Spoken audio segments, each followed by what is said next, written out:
Good morning. Mr. Nelson.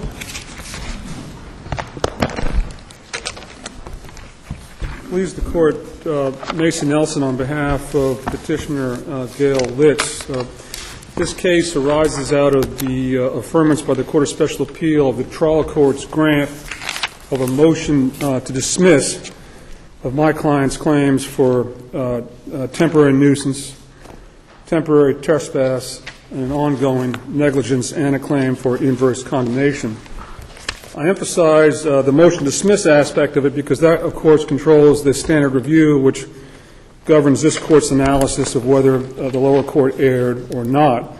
And as we all know that when reviewing a motion to dismiss, this court is required to assume the truth of all of the plaintiff's allegations, must view the allegations in light most favorable to the non-moving party, and must draw all inferences in favor of the non-moving party. We respectfully suggest that the Court of Special Appeals erred in its application of that standard review. Let me just review, if I may, the pertinent allegations which I think are relevant to the statute of limitations analysis in the context of this case. This case arises near the town of Goldsboro on the Eastern Shore, which lacks a public septic system. It's a small town on the headwaters of the Choptank River. The septic systems of the residents in that town leach the sewage into the groundwater, into the drainage ways which carry away the stormwater. And there are two drainage ways that are relevant here. One is called the Broadway Drainage Association, or the Broadway PDA, they call it. The second is the Old Town Public Drainage Association, or the Old Town PDA. So what you have is you have a piece of land on the Eastern Shore. You have septic fields that intersect the groundwater. You have a high groundwater table. You have these drainage ways which also collect contaminated surface water and sewage. And these PDAs carry, so the sewage makes its way to the PDAs, the Public Drainage Associations. They drain to two streams, the Broadway branch stream and the Old Town branch stream. And then these two streams are the source of water of my client's former lake, known as Lake Bonnie. Now, this is a chronic problem. They've been working on the sewage issue. We have evidence in the allegations going back, I think, 1973. In 1996, MDE notified, Maryland Department of Environment notified my client that the lake was contaminated. This is June 1996. The lake was contaminated and was unsafe for public use. My client filed suit in March 2010, so we're confronted with the question of whether if she learns of contamination in 1996 and if she files suit in March of 2010, is the claim barred by the statute of limitations? We say no. The lower court said yes. We also assert the lower court erred in finding that the case was barred by the statute of limitations. With regard to the standard of review, we assert that the lower court erred when it interpreted the allegations in a way that was not favorable to my client, the non-moving party, when it held that my client alleged, the Court of Special Appeals held that my client alleged that all of her damages were the result of, quote, the original violation, end quote, in 1996, when she learned of the contamination for MD. We assert that was error. And the second error in terms of standard review was that the court found as fact on a motion to dismiss in footnote 12 at the last page of the opinion that the nuisance, if any, was a permanent nuisance, not a temporary nuisance. Mr. Nelson, yes. Could I ask a question? I'm sorry? I'd like to ask a question. I am not at all clear on the relationship between your inverse condemnation claim and the foreclosure. Does one depend on the other? Yes, and this is why I believe the answer to that question is yes. There aren't a lot of inverse condemnation cases in our jurisprudence, and the ones that inform my analysis look to the loss of title, the electronucleonics case where there was a condemnation and the loss of the title of the property, and also in the Duke Street case, the Court of Special Appeals held that the transfer of title triggered the statute of limitations. So in the context of this case, we assert that the foreclosure sale was the date on which she lost the title to the property, and prior to that date, she had a claim for temporary nuisance, temporary trespass, ongoing negligence, but no claim for depreciation of property value because it was a temporary tort. Does the claim include a factual allegation that her inability to pay the mortgage was caused by the environmental damage? Yes, Your Honor, I believe it does. I can pull and I can go to it now, or when I sit down I can get that extract reference for you. But I think if we go to the end of the facts section of the complaint, there is a statement to that effect, which I believe explicitly asserts that, at a minimum, it's a reasonable inference to draw that conclusion. Yes, we do assert that. So it didn't – you've picked the 2010 date of the foreclosure because that's when it changed from a temporary nuisance to something else because she no longer owned the property. I would say it differently. Okay. I would say that, let's assume hypothetically that the bank had not foreclosed on the property and that she was still there. We assert she would have an ongoing claim for temporary nuisance, temporary trespass, ongoing negligence, and she would not be able to recover depreciation of property value under this Court's jurisprudence.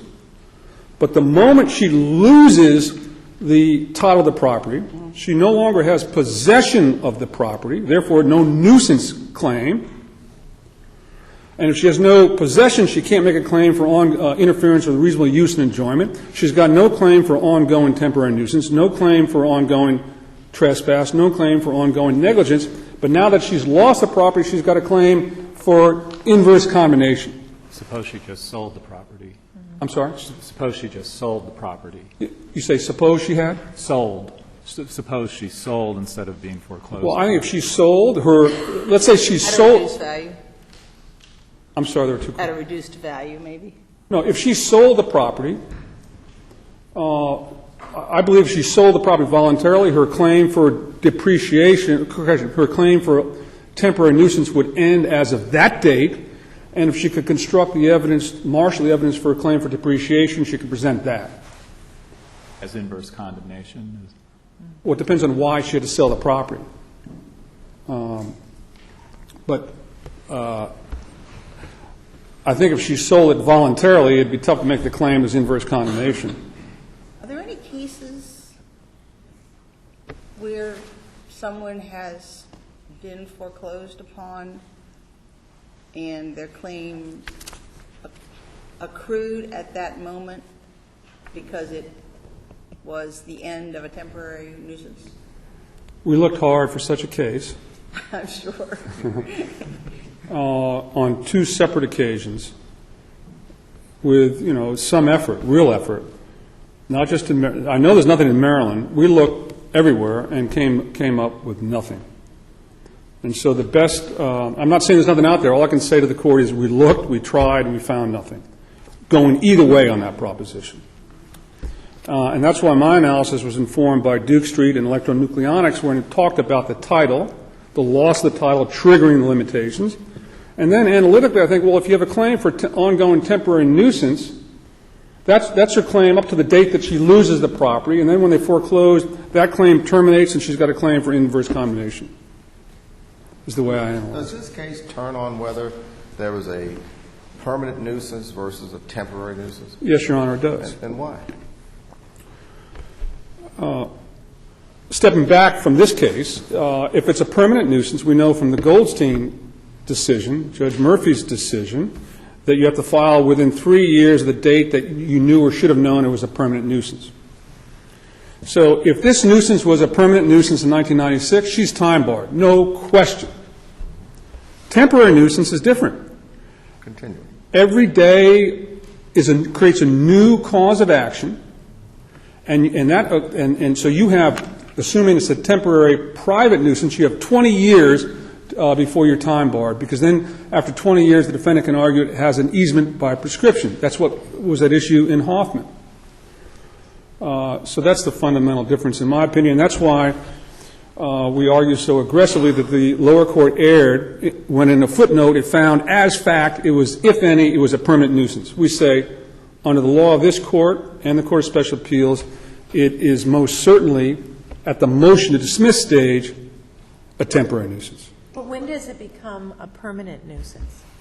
Because you started out your discussion by saying the problems evolved from 1973, I think, something like that. I mean, and so they were cumulative over the period of time. And if a nuisance is temporary for 40 years, then there's no concept of permanency, at least temporarily. Well, I think the court, my analysis is informed by Goldstein, Court of Appeals, and Hoffman, Court of Special Appeals, Judge Salmon.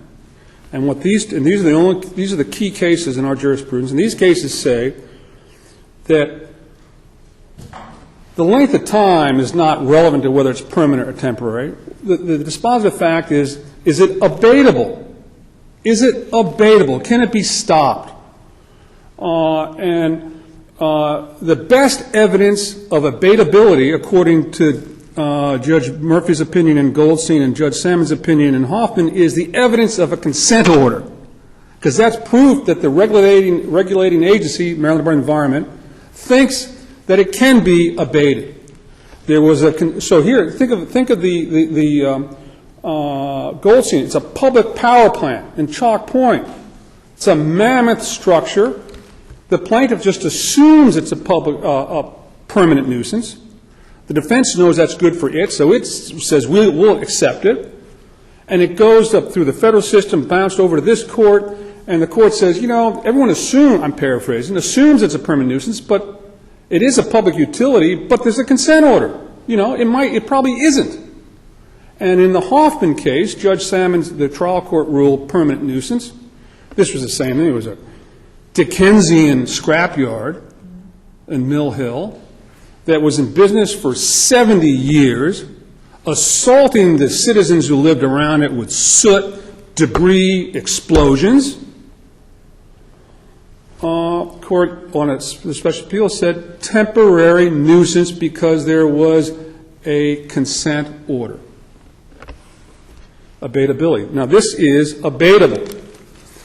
Think of this. So we have the town of Goldsboro at a certain elevation. It drains its sewage into these public drainage ways, which drain downhill to the streams, which drain farther downhill to Lake Bonny, pollute the lake, and put my lady out of business, my client out of business. So you're talking about per diem damages under the temporary nuisance? Well, I would defer to the language of this court, and the language the court uses is compensatory damages for the reasonable use and enjoyment of her property. Yes. So that's a subject. So you would have it from 1996 till 2010? No. You go back 3 years to the date you filed suit. She filed suit in March 2010, so under the law, she's permitted to go back to March 2007 to the date of trial. And her temporary damages, her damages for temporary nuisance would be loss in value of the property? No. Categorically, the answer to that question is no. For temporary nuisance, you cannot recover depreciation because it's temporary. You can recover compensation for the reasonable use and enjoyment. If it's permanent nuisance, you get depreciation. So she gets loss of use? Use and enjoyment is the language of our courts. Returning to your Judge Atkins' original line of inquiry about your inverse condemnation Yes, sir. claim, refresh my recollection. In our opinion, in the Reichsford case, had title passed there? My recollection is it hadn't. And I'm embarrassed. Limitations issue. I'm embarrassed to say I don't know. I should know. I don't know, and I apologize. It's a relevant question, but I don't know the answer to it. I don't.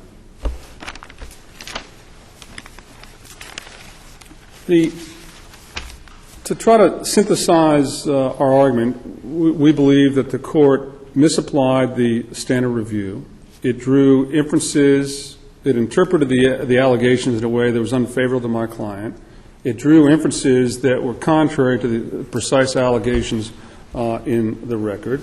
And had it drawn the correct, had it correctly applied the standard review, the court would have concluded that it was a temporary nuisance. And under the jurisprudence of this court and the Court of Special Appeals, for a temporary nuisance, temporary trespass, and ongoing negligence, you can claim damages going back 3 years before you filed suit. So for those reasons, we ask the court to reverse the lower court, remand the case for trial, at which time I believe my client is entitled to recover damages for loss of use and enjoyment between March 7, 2007 and the date of foreclosure. And with respect to the inverse combination claim, we ask the court to rule that the cause of action, the statute of limitations accrued on the date of foreclosure. And for that claim, she's entitled to recover depreciation of property value, loss of the value of the property. I've moved more quickly than anticipated, so I'll adhere to the court's instructions to don't use all your time if you don't need to. Thank you very much. Thank you, sir. Ms. Nesbitt? Good morning, Your Honors, and thank you. My name is Nicole Nesbitt, and I represent the vast town of Goldsboro, Maryland, which consists of about 2/10 of a square mile on the Eastern Shore. Your Honors, the appropriateness of the lower court's rulings on the standard of care really can be shown and summed up with this paragraph from the appellant's opening brief on page 12. The appellant states, in 1996, Litz learned that sewage from the town was polluting Lake Bonny. The pollution interfered with her ability to use and enjoy her property and impaired her ability to operate the campground profitably.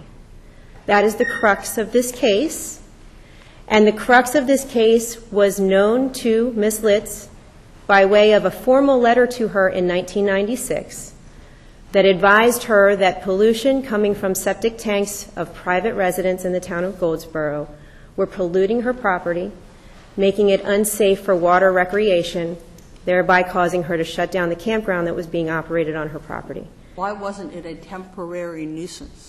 Because all of the entire cause of action arose then. And So you're saying it could never be abated? It could not, the likelihood of abatability was nil, and it could not have been remediated without some separate duty. Who has the obligation to show that it could not be abated in this case? Well, the plaintiff would have the obligation of showing that it's not abatable in order to establish a temporary nuisance, because it's the cause of action that appellant is now alleging. I thought they were alleging that it could be abated if remedial measures were taken. Right. I'm sorry. The abatability issue, the burden of proving the abatability issue would rest on the complaining party. So if the plaintiff is trying to make an allegation that this is a temporary nuisance that's being alleged, it would be her responsibility to assert that it's abatable. And that's a factual issue, is it not?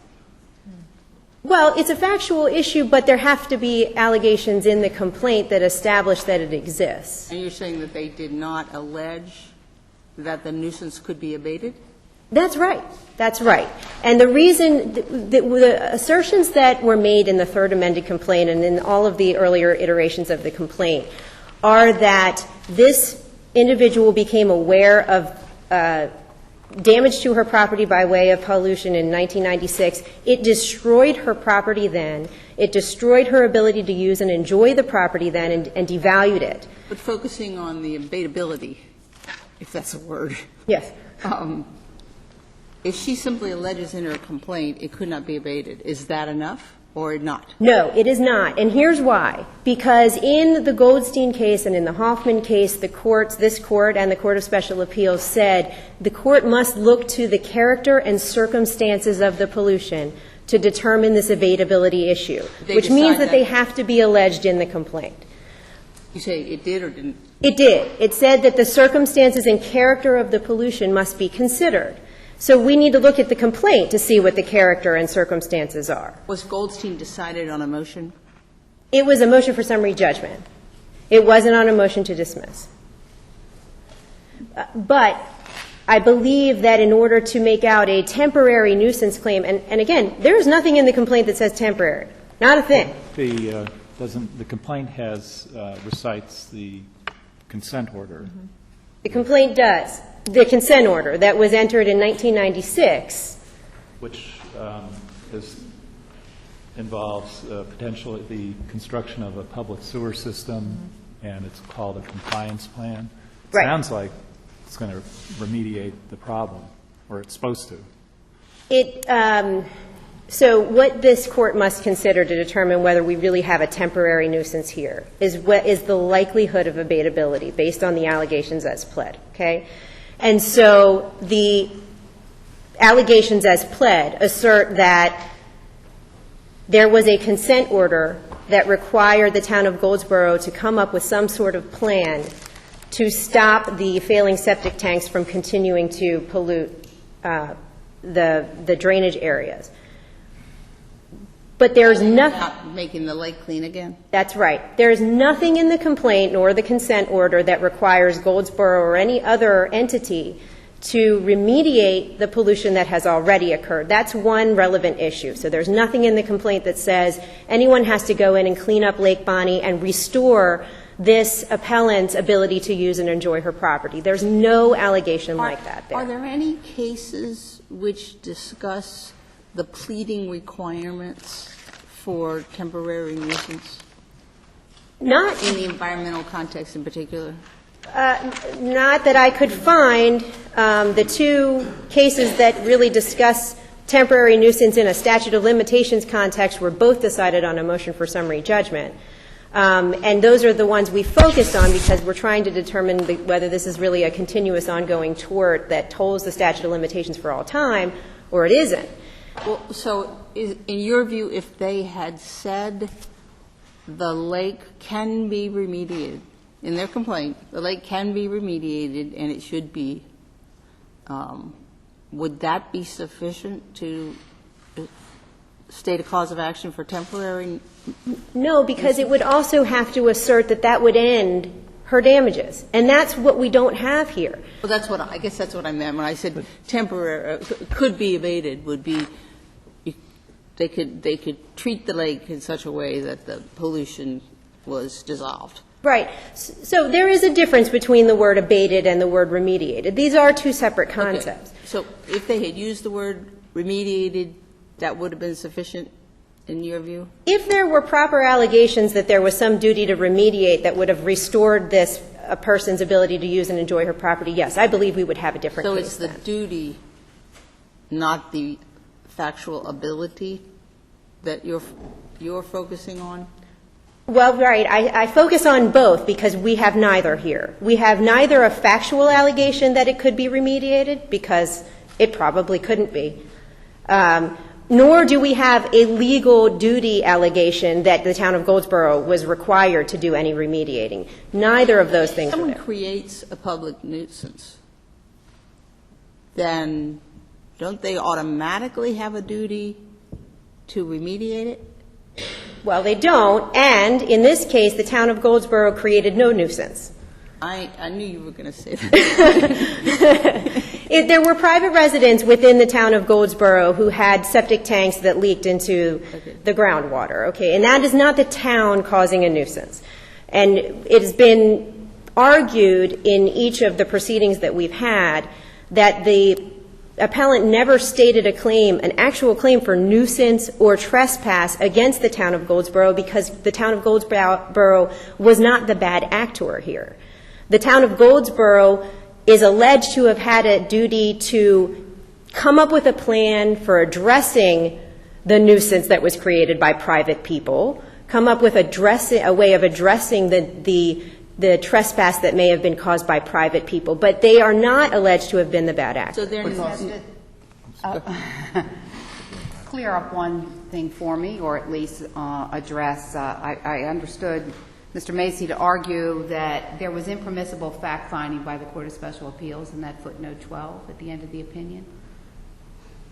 The damage to Litz's property occurred within the initial contamination along with her economic loss. It sounds like a fact-finding. It's not a fact-finding because it is actually a recitation of what the allegations were. In paragraphs 43 to 45 of the Third Amendment complaint, this appears on page 208 of the extract, what the plaintiff alleged in the Third Amendment complaint was that as a result of the failure of the town, the county, and MDE to address severe pollution problems, Lake Bonny is now polluted, the campground has been destroyed, and Litz's property has been substantially devalued. That's the case. And what the court said was, if that's the case, that's a permanent nuisance that you're alleging, because you're saying, I no longer can use this property. It's done. Paragraph 43 says, as of today. It's true. Not as of 1996. Well, the other allegations show that the campground was shut down in 1996 because of pollution. So, I mean, these allegations all have to be taken together. I don't believe that they can cure it by simply putting it in the present tense. I mean, the allegations are that as a result of the pollution, they had to shut down the business and the property became devalued. What the plaintiffs are now alleging is that also, in addition to that, we had this ongoing loss of use of the property in the 3 years leading up to the filing of the complaint. We should be able to recover for that. We'll skip all the rest of the stuff that we alleged in the complaint. We're going to change it now. Forget what we said about the substantial devaluation. Now, what we really want is just those 3 years leading up to the filing of the complaint. The reason that that's not acceptable is because that's not what they pled. That's not what they pled. They did not plead, we want the loss of enjoyment for these 3 years. It doesn't say that in the Third Amended complaint. They include the 3 years in them? They don't say anything about 2007 to 2010, not a thing about it. They do have present tense allegations that say this went on, this continued, it went on. But their allegations about their damages, what happened, what their beef is here, is I lost my property. And Mr. Nelson came up here and said it today. What happened to my lady is she lost her property. That's the inverse condemnation. Well, yeah, and it's the exact same allegation. It's the exact same allegation. The inverse condemnation claim is the same thing. You took away my right and ability to use the property as a campground because you polluted it, and it got shut down as a result of that. And all of that happened in 1996. She knew about it then, and she waited 14 years to file suit. Why isn't that alternative pleading?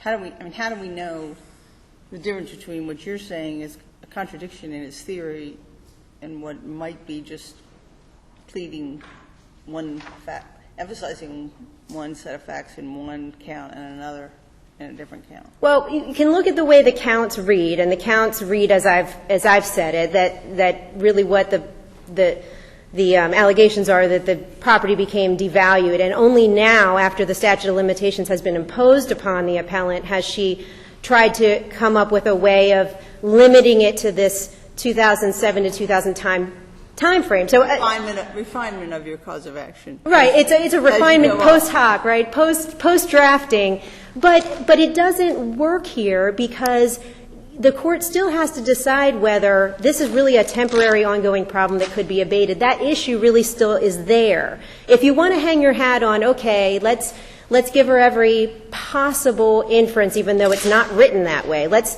see if possibly we can read this to accept that there might be an allegation of wrongdoing between 2007 and 2010. Then you have to decide whether it fits the parameters of this abatability issue, and it doesn't.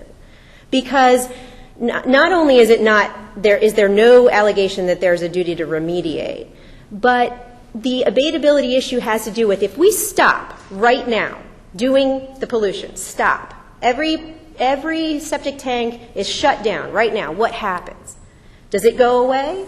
No. And in noise and air pollution cases, it does. And that's why Hoffman and Goldstein sort of said this is ongoing. If you stop exploding things, then the noise pollution stops.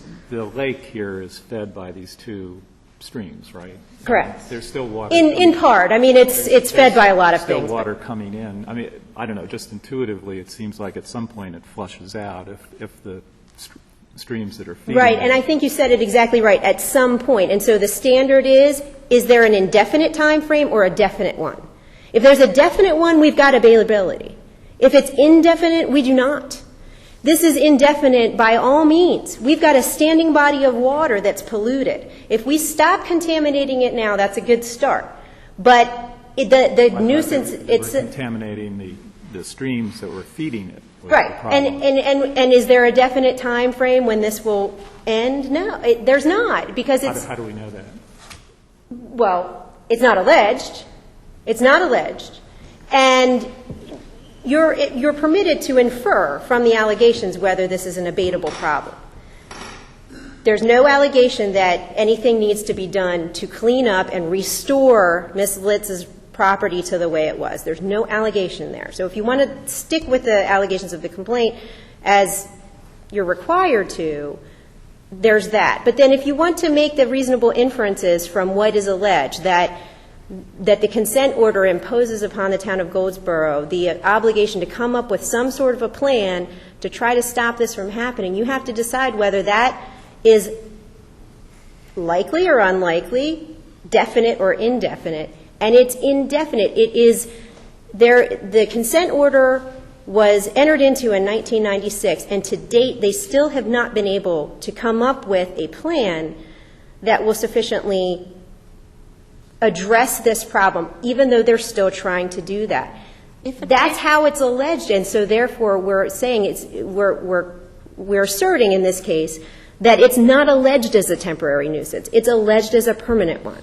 If a town has a duty to create a new sewer system, then is part of that duty, does it necessarily flow that part of that duty is to remediate? I don't think so, no. I'm sorry, to remediate the damages caused during the period of its delay. Well, in this case it wouldn't, because the duty to come up with a plan to stop the failing septic tanks is a new one. It's not one that existed before. It was imposed by way of a consent order between MDE and the town. So part of your argument is the municipality has no duty to build a septic system to resolve problems created by the septic tanks in its... That's absolutely right. That's absolutely correct. And in fact, in this case, as alleged, the entity who would be responsible for addressing those failing septic tanks is the state. It's the county health department, which is a state entity that comes in and inspects these septic tanks and enforces the laws that say they have to be in working order and so forth. That's alleged in the complaint, and it's true. It's a matter of law. It's not alleged that the town of Goldsboro had any legal authority to address the working order of the septic tanks or put in some new kind of system. So the duty arose only when the consent order came into effect. Right. And what the duty was, according to the complaint, because the language of the consent order is reproduced in the terms of the complaint, what the duty was to study it and to try to come up with a plan. Not, let's put in a septic system, a multi-million-dollar septic system for 84 homes and 212 people in the town of Goldsboro, which is, extremely distressed financially as it is. That wasn't the duty. The duty was, how do we fix this? Goldsboro, go study it and try to and present us with something to try to figure it out. That's been going on all this time. Well, does the state have the power to force the town? It does. To take action? That's what the consent order gives the state, the power to enforce the terms of the consent order if the town is not complying. It is entirely within the discretion of MDE to do that. There's no private standing, no private citizen suit that can be brought by someone to say, I hereby request that this court make Goldsboro comply with that consent order. That does not exist. MDE has the discretion to enforce the consent order, and it's... Can it make Goldsboro pay for it? I'm sorry? Can the state make Goldsboro pay for it? Well, the state can enforce the terms of the consent order, and there are some fines and things associated with the consent order for time spent not complying. So if the town is not studying it and coming up with ideas and trying to work towards a resolution, the state can step in and say, I'm going to fine you now. You're not doing enough. Get off your butt and do something about this problem. The problem with this case is that the town, and not just the town, but the 3 neighboring towns have all been studying ways to try to get together and create some sort of a septic system that will work, that can be paid for. By the state or by them? Well, by grants, and there's all kinds of sources of income that they're trying to use for it. This is not something that nobody's doing anything about. But what we don't have is the ability of a private person to step into that process and say, because I'm harmed, everyone needs to pay me. And forget about MDE's discretion to enforce this and consider all of the various things that go into the analysis. I am harmed, and I need to recover for the harm to my property. And now it's changed to, okay, it's not the harm to my property anymore, it's the loss of enjoyment for this 3-year period. What if all the people of the town got together, they were all harmed? Would they have a cause of action against anybody? There's no private cause of action written into the environmental laws. And that's for a reason, and that's because we want to give MDE the ability to enforce the environmental laws in a way that makes sense with all of the other duties it has, all of the other responsibilities it has. It's not easy stuff. So we've gotten onto the merits rather than the statute of limitations. We have, and I see that my time is up, but I thank you. Well, you've got a minute. Oh, okay. Well, then I'll try to bring us back to that quickly. What we have asserted in this case is that the lower courts were correct, not in finding facts, but interpreting the allegations of the complaint to assert a permanent nuisance, because what the plaintiff complained of in the third amended complaint was, my property has been devalued as a result of the contamination. And all of it occurred in 1996. There's not a dispute about it. And if that's what the plaintiff has alleged, she's time barred. If that's not what the plaintiff has alleged, she hasn't alleged anything as to the town, because she hasn't asserted that the town had an obligation, that the town committed a nuisance. She's alleging that the town didn't abate a nuisance, and the rest of her allegations in the complaint show that this is not an abatable nuisance. Thank you. Thank you. Mr. Johnson?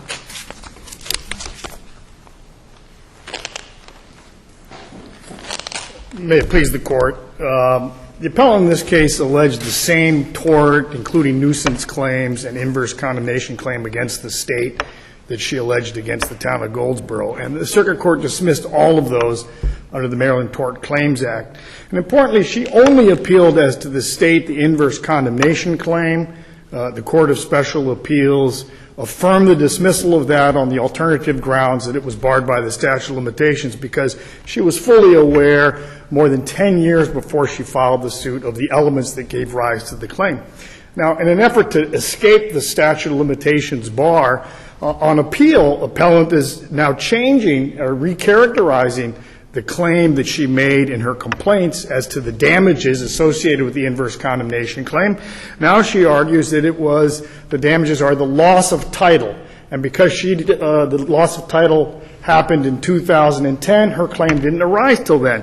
But that's not what she alleged in her complaint. In the complaint, all 4 of them actually, she alleged the loss was the effective and reasonable use of her property and the physical or economically viable use of her property. She didn't allege anything with respect to damages resulting from the loss of title. But it really doesn't matter how she tries to recharacterize her claim now, because she cannot escape the discovery rule, which applies in this case to her inverse condemnation claim, because that claim arose under any characterization of the damages more than 10 years ago. By 1996, she was fully aware that the lake was contaminated, that water contact recreation was a public health hazard.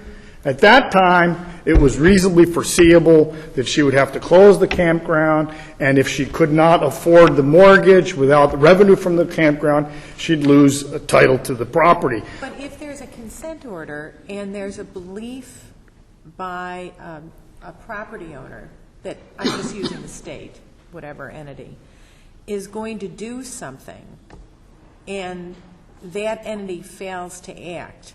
Right, well, the consent... Let's just assume that, for the purposes of The this. consent order obviously didn't confer any rights on the appellant. Under the state's authority, they entered into a consent order with the town of Goldsboro to build a wastewater treatment plant.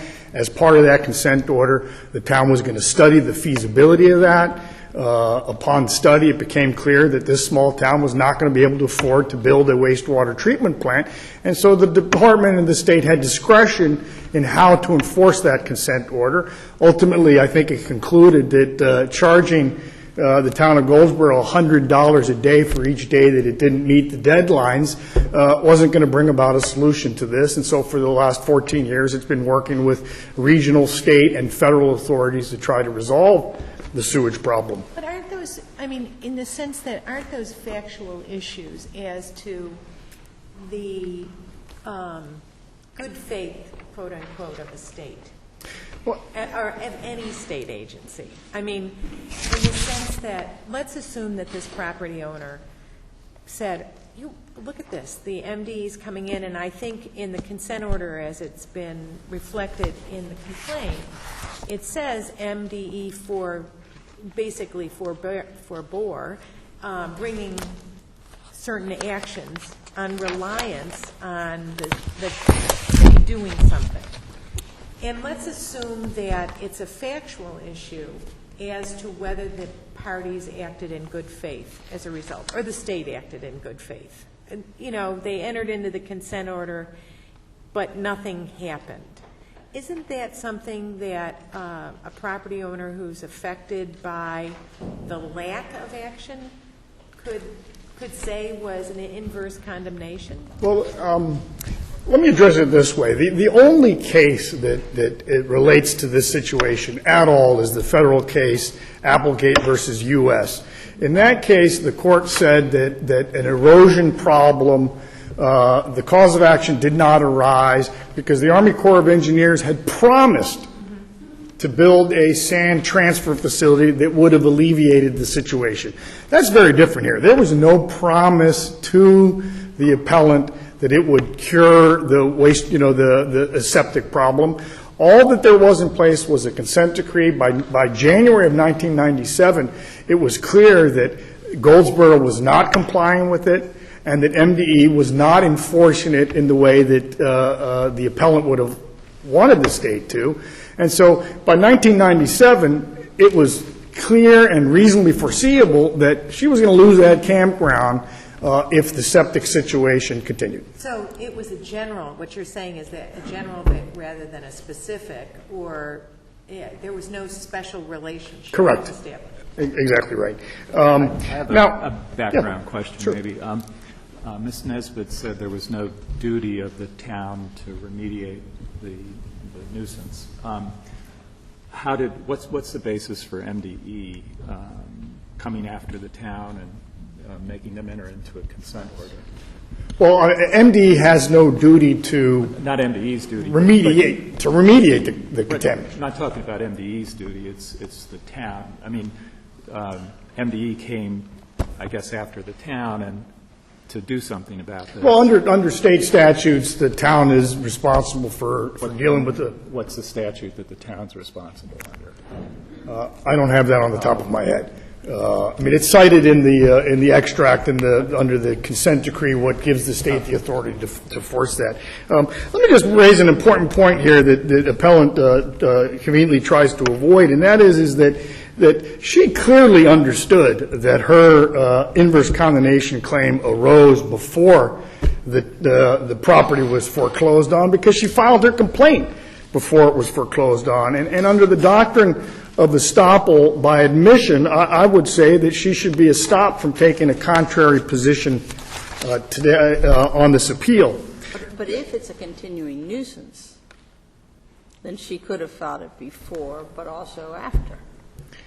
Well, I think an important point to make here is that there is no claim of nuisance against the state anymore. That was alleged in the complaint. It was dismissed by the circuit court, and that was not appealed. So the only issue is whether or not the pollution was abatable. And our position is that they're arguing that the discovery rule, there should be an exception when the pollution is abatable. But under our theory, in 1996, she had all the information that she needed, that it was contaminated, and so it was reasonably foreseeable at that time that she would have to close the campground, that she would lose the property.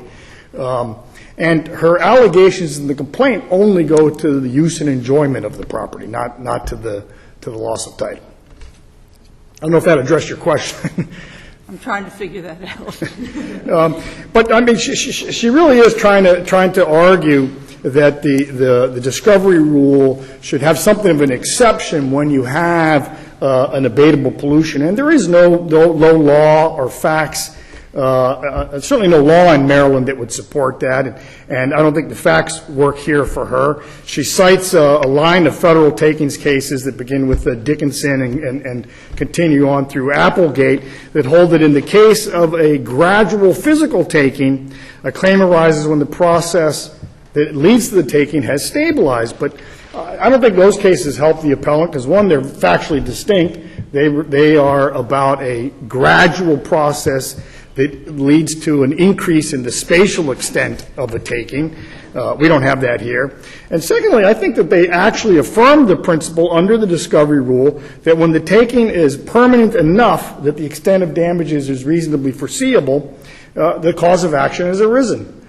And so, again, go back to the point that we both made. It was in 1996 that she had all the information that she needed to be able to ascertain that she had a claim. The campground was lost.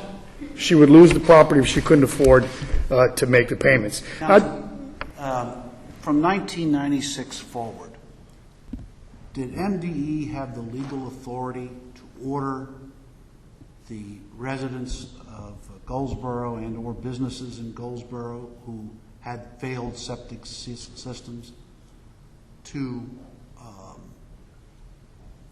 pump out the holding tanks and take the effluent to another location where it could be treated? Yes, it did. The residents, to the extent that they were responsible for pollution discharges, could have faced enforcement action from MDE. Likewise, the appellant could have brought any number of tort claims against the residents who indeed were the cause of the pollution. But yes, MDE did have that authority, and it exercises discretion to figure out what was the best, most effective way to solve the pollution problem, and the first step was the consent decree. And when it became clear that Goldsboro could not afford to build it, it moved on to other options. Let me just, in the last minute that I have, address the alternative grounds that I think this Court can affirm the dismissal, and that is the failure to state a claim for relief. Appellant argues that because it wasn't raised in the petition for cert or any cross petition that the Court can address it. But this Court has the discretion to consider issues that were not raised in the cert petition or a cross petition, and it has exercised. How often do we do that? Well, you do it, in Renaissance Central Columbia case, the Court says that where there are threshold issues, the Court can and does address it. Also, it will. It's not a threshold issue, though. Well, I think the issue about whether or not a claim has been validly asserted is a threshold question. It goes to whether or not there is a claim for the Court to even consider. But the Court has also said that it will consider all questions that are relevant to the questions raised in the cert petition. And the question about whether or not the statute of limitations bars a claim, it's absolutely relevant whether or not you have a claim to even bar. Thank you. Thank you, sir. Mr. Nelson. Thank you, Your Honor. Counsel for the town argues to this Court that my client alleged that the campground was closed down in 1996, that all the facts that are present today were present in 1996, and counsel argued 2 or 3 times that campground was closed in 1996. There is no such allegation in this record. There is no inference that can be drawn to reach that conclusion. The only allegation is that in 1996, MDE notified her that there was a health threat for water contact recreation. There is no allegation that addresses when this campground was closed down. Now, my colleague from the agency argued that my client had a cause of action in 1996. In fact, she did. She had a cause of action for temporary nuisance. Had she'd filed suit in 1996, she could have gone back 3 years. She had a cause of action for temporary trespass. She could go back 3 years. She had a cause of action for ongoing negligence. She could have gone back 3 years. But the fact that she didn't bring that claim doesn't bar her from bringing an analogous claim in 2010 because the period of prescription had not expired. Now, you focused on abatement and not remediation, and there's been an argument that there is a difference. Do you agree? Well, I was interested in that argument, and I disagree with my colleagues, and I look at the Hoffman case, head note 34, where, and the facts in Hoffman, you have this Dickensian scrapyard spewing out pollution. You have this community in close proximity being subjected to these noxious fumes and noise. And the issue there was, and there was lead contamination, there was broken windows, but what Judge Salmon focused on was the abatability of the source of the nuisance, the termination of the source of the pollution. And that's what we focus on here. And I must also say that but does that, and the argument is that that doesn't get you any place. Well, that's because at the end of the day, the pollution still, that has already been caused, right, still exists. Well, and without remediation, it will continue to exist, and you're going to be in the same situation thereafter that you were in before you got the abatement. No, I understood the argument they made, and I understood the court's recitation, but the argument is flawed for several reasons. Well, I want to know. Okay, it's flawed for several reasons. First, the reason I opened my remarks with the topography, with the town here, the drainage to the streams, the lake, and I've been influenced by the engineers at Hopkins with whom I work, and they say this is how you remediate a site. Over time, pollution will flush its way out of the system if you eliminate the source. So if you stop the source, and Judge McDonald addressed this point, it's intuitive because it's also proper engineering. The new clean water will over time clean out the system because it's a conveyor belt. Water flows downhill to the lake into the chop tank. If you eliminate the source of pollution, over time that will be clean.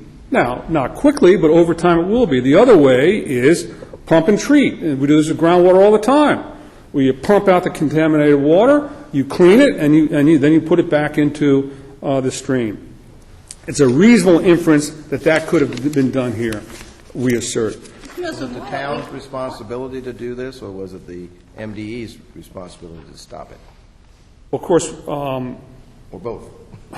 that goes to the merits, not the limitations. But it's important to understand whose responsibility is to stop this nuisance. Because that's the person to whom you owe the duty of vote. Yeah, I would say that if we're successful in this court on the limitations issue, and I'm hopeful that we are, we go back. I'm going to argue below on the merits, if we're permitted to, that the town is responsible and is liable for nuisance, trespass, negligence, and because of the state's actions or inaction, they're liable for inverse condemnation. So, but they're both liable, jointly and severally. Mr. Nelson, isn't our job, in order to determine the applicable statute of limitations, isn't it our job to first determine what the causes of action are? Oh, I think so, yes. And in that process, what if we decide you don't have a cause of action? Well, that would be unfortunate for my client. No question. But referring to the cert question part of it, The which question? the cert question, what were the cert questions? If we have to look at the cause of action first, then don't we necessarily have to look at the defenses raised by the respondents?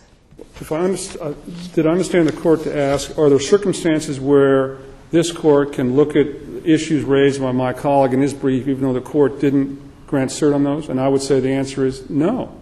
That the You phrased it in a way favorable to yourself. I'll give you credit for that. But I don't know how to evaluate when a cause of action accrues unless I identify what the cause of action is. All right. And, of course, our complaint does that. We allege nuisance. We allege trespass. We allege negligence. We allege inverse condemnation. So you're saying it doesn't matter. If there's no duty, it doesn't matter because here we're talking, we have to address whether the statute runs and then later decide whether there's a duty. If I'm successful in this court, my colleague has the opportunity to argue below on remand that lack of duty, I suppose. They didn't, that issue was not adjudicated by the trial court. No, briefed, not adjudicated by the trial court. My colleagues raised it in the Court of Special Appeals. I didn't object to it and briefed it on the theory that the way I read this Court's jurisprudence, that the Court of Special Appeals has the discretion to review those issues. But once you have an opinion by the intermediate appellate court, this Court doesn't have the authority unless cert was granted on it. But it was not, it was briefed below in the trial court and in the mid-level appellate court. Okay, so it was raised below but didn't Oh, make it. certainly raised below, yes. And on that topic, I will say there's a very choice quote from my colleague where he agrees with me on the statute of limitations. That he says that if this were a statute of limitations issue, I would agree with Mr. Nelson and go back 3 years, says my colleague, Mr. Johnson, to the circuit court. So, I mean, you know, we can pick and choose what we want to, but so to summarize. Let me ask one Yes. question. You know, in this issue about abatement versus remediation, I understand your response in terms of flushing and all of that. But in terms of the allegation that you have fishing and all of that, remediation is different from abatement when you're talking about fishing, because flushing does not create new fish. I mean, I know that sounds like a small issue, but remediation and abatement are not the same in that circumstance, because you have to repopulate. I mean, that's one of the issues about Fisteria and all of that. So there is a difference between abatement and remediation with respect to this case, Well, I think, based upon the allegations. excuse me, I think, you know, we could argue that question each way. To me, there are similarities, there are differences.